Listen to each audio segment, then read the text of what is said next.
আসসালামু আলাইকুম ওয়া রাহমাতুল্লাহি ওয়া বারাকাতুহু। ওয়াসসালাতু ওয়াসসালামু আলা রাসূলিল কারীম, আম্মা বাদ। আমি দুই চারটি কথা বলার জন্য আপনাদের সামনে উপস্থিত হলাম। আবু তোহা আদনান ভাইয়ের ওয়াইফ লাইফে কিছু কথা বলছেন, তা দেখিয়া অনেক মানুষ অনেক ফালাফালি করতেছেন, আবু তোহা আদনান ভাইরে খারাপ বলতেছেন। না ভাই, এগুলো বলা যাবে না, এগুলো করা যাবে না। কারণ আমরা আমাদের স্ত্রীদের খবর আমরা কম বেশি জানি, মেয়েদের অভ্যাসগুলি সম্পর্কে আমরা অনেক কিছু জানি না যে তা না। যদি স্বামী 6 মাসে একটা অপরাধ করে, ছোট্ট একটা ভুল করছে, সেটা জমায়া রেখে দিবে, ওটার সুযোগ মতো কাজে লাগাবে।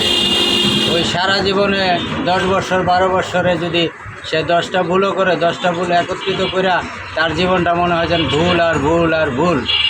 না ভাই, আমরা মেয়েদের কথা শুনে লাফালাফি করবো না, আর এক পক্ষের কথা শুনে আমরা কোনোদিন বিচার করলে বিচার সঠিক হবে না।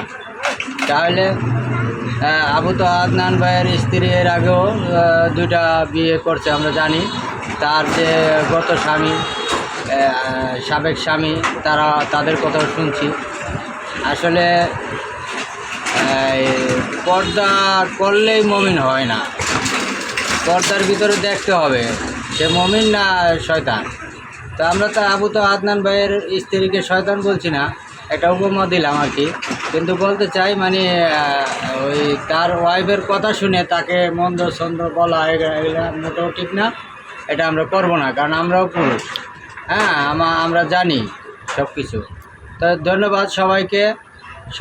আল্লাহ ভালো রাখুন এবং সকল দিনী ভাই এবং বোনদেরকে